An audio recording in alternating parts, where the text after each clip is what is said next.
अथ 35 सर्गः।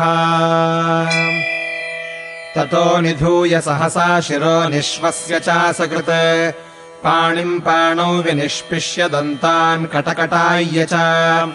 लोचने कोपसंरक्ते वर्णम् पूर्वोचितम् जहत् कोपाभिभूतः सहसा सन्तापमशुभम् गतः मनः समीक्षमाणश्च सूतो दशरथस्य च कम्पयन्निव कैकेय्या हृदयम् वाक्शरैः शितैः वाक्यवज्रैरनुपमैर्निर्भिन्दन्निव चाशुभैः कैकेय्याः सर्वमर्माणि सुमन्त्रः प्रत्यभाषत यस्यास्तव पतिस्त्यक्तो राजा दशरथः स्वयम् भर्ता सर्वस्य जगतस्थावरस्य चरस्य च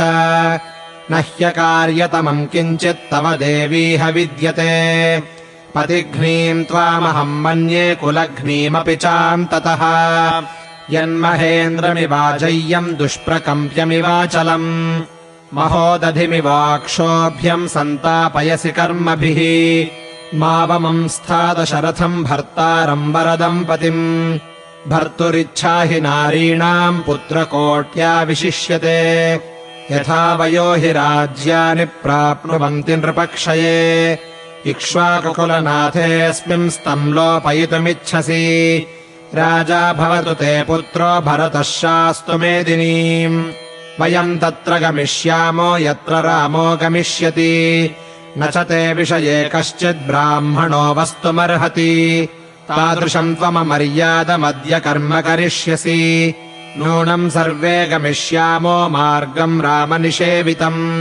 त्यक्ता या बान्धवैः सर्वैर्ब्राह्मणैः साधुभिः सदा का प्रीति राज्यलाभेन तव देवि भविष्यति तादृशम् त्वममर्यादम् कर्म कर्तुम् चिकीर्षसि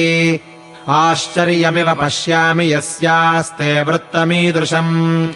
आचरन्त्या न विदृता सद्यो भवति मेदिनी महाब्रह्मर्षि सृष्टा वा ज्वलन्तो भीमदर्शनाः धिग्वाग्दण्डान हिंसन्ति रामप्रव्राजने स्थिताम् आम्रम् छित्त्वा कुठारेण निम्बम् परिचरेत्तु कः यश्चैनम् पयसा सिञ्चेन्नैवास्य मधुरो भवेत् आभिजात्यम् हि ते मन्ये यथा मातुस्तथैव च न हि बिम्बात् स्रवेत् क्षौद्रम् लोके निगदितम् वचः तव मातुरसद्ग्राहम् विद्मपूर्वम् यथा श्रुतम् पितुस्ते वरदः कश्चिद्ददौ वरमनुत्तमम्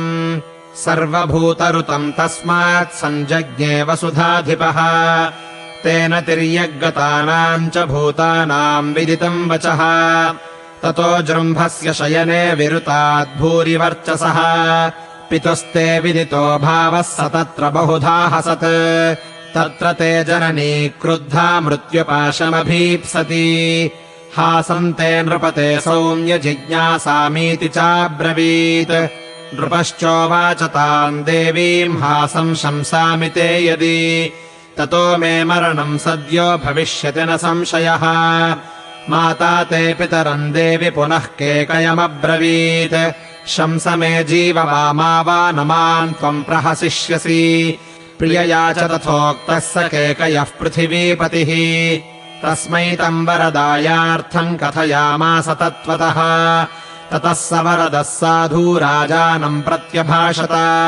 म्रियताम् ध्वंसताम् वेयम् मा शंसीस्त्वम् महीपते स तच्छ्रुत्वा वचस्तस्य प्रसन्नमनसो नृपः मातरम् ते निरस्याशु विजहार कुबेरवत् तथा त्वमपि राजानम् दुर्जनाचरिते पथि असद्ग्राहमिमम् मोहात् कुरुषे पापदर्शिनी सत्यश्चात्र प्रवादोऽयम् लौकिकः प्रतिभाति मा पितॄन् समनुजायन्ते नरा मातरमङ्गनाः नैवम् भवगृहाणेदम् यदाह वसुधाधिपः भर्तुरिच्छामुपास्वेह जनस्यास्य गतिर्भव मा त्वम् प्रोत्साहिता पापैर्देवराजसमप्रभम् भर्तारम् लोकभर्तारमसद्धर्ममुपादधा न हि मिथ्या प्रतिज्ञातम् करिष्यति तवानघः श्रीमान् दशरथो राजा देवि राजीवलोचनः ज्येष्ठो वदान्यः कर्मण्यः स्वधर्मस्यापि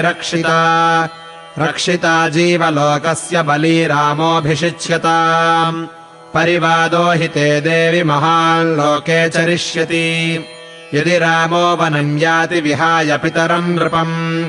स्वराज्यम् राघवः पातु भवत्वम् विगतज्वरा